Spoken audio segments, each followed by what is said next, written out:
আসসালামু আলাইকুম। কি অবস্থা সবার? আশা করছি সবাই অনেক ভালো আছেন। তো আজকে কিছু গুরুত্বপূর্ণ কথা বলতে চাই যে বাংলাদেশের যেই রেজিম আওয়ামী লীগ চলে গেছে, কিন্তু আরেকটা রেজিম অলরেডি মানে নব্য ফ্যাসিস্ট তৈরি হতে যাচ্ছে আর কি। যে বাংলাদেশ জাতীয়তাবাদী দল বিএনপি, মানে তারা এখন পর্যন্ত ক্ষমতায় আসে নাই, এখন পর্যন্ত কোনো নির্বাচন হয় নাই, তাতেই তারা বাংলাদেশের যেইভাবে অন্যায় অপরাধ অরাজকতা শুরু করছে, জুলুম নির্যাতন শুরু করছে, এরা যদি ক্ষমতায় আসে তাহলে যে বাংলাদেশের কি হইব? হাসিনা তো 15 বছর চালাইছে, হাসিনা তো 15-16 বছর চালাইছে, মানুষ অতিষ্ঠ হয়েছে, অবশ্যই হয়েছে। কিন্তু এই বিএনপি যদি ক্ষমতায় এসে যদি মনে করে 1 মাস 2 মাস 1 বছর চালায় দেশ, এই দেশ শেষ করে নেবো, এই বাংলাদেশের এই মানুষরা মনে করে একদম ধ্বংস করে নেবে, বুঝছেন? আপনি কি বলতে পারবেন বাংলাদেশ ছাত্রলীগ আর হলো বাংলাদেশ এই ছাত্র দল, এই দুটার ভিতরে কোনো পার্থক্য আছে? এই দুটার ভিতরে কোনো পার্থক্য নাই ভাই। ছাত্রলীগ যেভাবে মানুষদের উপর অন্যায়ভাবে হামলা করতো, সেভাবে ছাত্রদল এখন অন্যায়ভাবে হামলা করতে সন্ত্রাসী কায়দায় রামদা দেশীয় অস্ত্র নিয়ে তারা হামলা করতেছে। আজকে কুয়েটে খুলনা প্রযুক্তি বিশ্ববিদ্যালয়, সেখানে মানে কি বলে ছাত্র রাজনীতি বন্ধ করে একটা ঘোষণা দিচ্ছে, প্রজ্ঞাপন জারি করছে। সুতরাং আজকে ছাত্র দল সেখানে এসে মিটিং মিছিল শুরু করে দিচ্ছে, ফর্ম বিলাইতেছে। তো সাধারণ ছাত্ররা যেখানে ওই বাধা দিচ্ছে যে ভাই এটা করা যাবে না, কারণ এখানে ছাত্র রাজনীতি নিষিদ্ধ, আপনি কেন ছাত্র রাজনীতি করতে আসেন এখানে? সেই জন্য সেই ছাত্র দলের যেখানকার কমিটি এবং স্থানীয়রা, যে বিএনপির স্থানীয়রা, তারা আইসা এই কুয়েটের যে সাধারণ ছাত্রদের উপর তারা 50 জন আহত, তাদেরকে কোবাইছে, দেশীয় রান্দা দিয়ে কোবাইছে। কত বড় মানে যে হিংস্র, কত বড় অসভ্য ইতর শ্রেণীগুলো, সন্ত্রাসী বর্বর এই ছাত্র দল।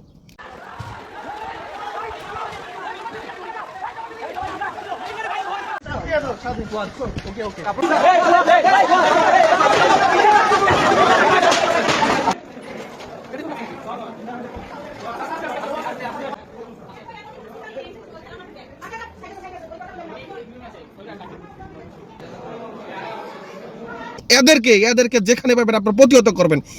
এরা আওয়ামী লীগ তো টিকছে 15 বছর। এই ছাত্র দল যদি এরকম করতে থাকে তাহলে বাংলাদেশে এরা 1 বছর টেকবো না, যা শুরু করছে এই বিএনপি, যা শুরু করছে। গতকাল চট্টগ্রামে না কক্সবাজার একটা মানে যে দেখলাম, একজন বলতে যে আমার নেতা কথা বলবে, তোমরা নামাজ পড়ো, নামাজ মাগরিবের নামাজ আর আসরের নামাজ তোমরা একসাথে পড়ো।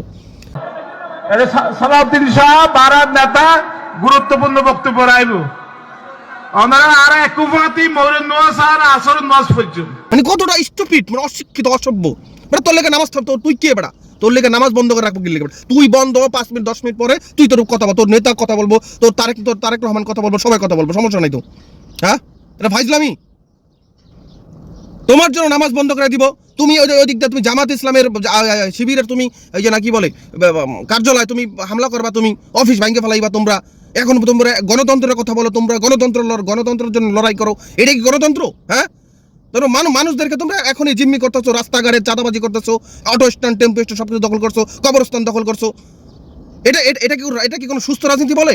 হ্যাঁ, আমি জামাত করি, আমি শিবির করি, আমি খেলাফত মজলিস করি, কিন্তু আমি চরমনাই করি, এটা আমার ব্যক্তিগত অধিকার, আমার ব্যক্তিগত মতামত। তুমি বিএনপি করো, তোমার ফিলোসফি, তুমি জিয়াউর রহমান রাজনীতি করো, ওকে খালাস, আমার কোনো সমস্যা নাই তো। কিন্তু আমার রাজনীতিতে এসে তুমি কেন বাধা দিবা? আমার অফিস কেন তুমি হামলা করবা? কে তোমার শিখাইছে? কে অধিকার দিছে? এটাকে বলে গণতন্ত্র? হ্যাঁ, বাক স্বাধীনতা? ক্ষমতা না আইসা এই অবস্থা হয়ে গেছে আপনাদের, ক্ষমতা এখনো পান না, এতে এই অবস্থা হয়ে গেছে গা। ক্ষমতা পাইলে তো মনে বাংলাদেশটা পুরো জবাই করে দিবেন আপনারা।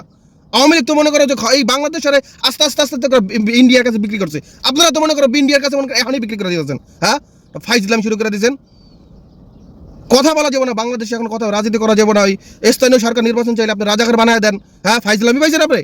ডাকসু নির্বাচন চাইলে, বাংলাদেশ ছাত্র সংসদ নির্বাচন চাইলে আপনারা রাজাকার বানায় দেন। হ্যাঁ, শিবির বানায় দেন। শিবির কিসে? হ্যাঁ, আমি শিবির, আমি গর্ব করে বললাম শিবির। হ্যাঁ, ফাইজলামি নি এইসব। বাংলাদেশে এটা ফাইজলামি চলবে না, বাংলাদেশে এইসব ফাইজলামি চলবে না। এইসব সন্ত্রাসী বানা করলে এই আওয়ামী লীগের কি অবস্থা হচ্ছে, এর থেকে খারাপ অবস্থা আপনাদের হইব। এই ছাত্রলীগের কি অবস্থা হচ্ছে বাংলাদেশে? এখন ছাত্রলীগ করলে মানুষ পিড়ায়, যতটা পিড়ায়, ঝাড়ু কাইছা দিয়ে পিড়ায়। এইসব ছাত্র দলকে মানুষ একদিন পিড়াইব এইসব সন্ত্রাসী বানা করলে, ঠিক আছে? ভালো হয়ে যান, ভালো হইতে টাকা পয়সা লাগবে, ভালো হয়ে যান। এই বাংলাদেশের মানুষকে সেন্টিমেন্ট বুঝবেন। এই বাংলাদেশের সাধারণ শিক্ষার্থী জনগণ, বাংলাদেশের রিস্কাওয়ালা থেকে গরিব মজুর দিন সবার মেন্টালিটি বুঝবেন, বোঝার পরে তারপর রাজনীতি করবেন।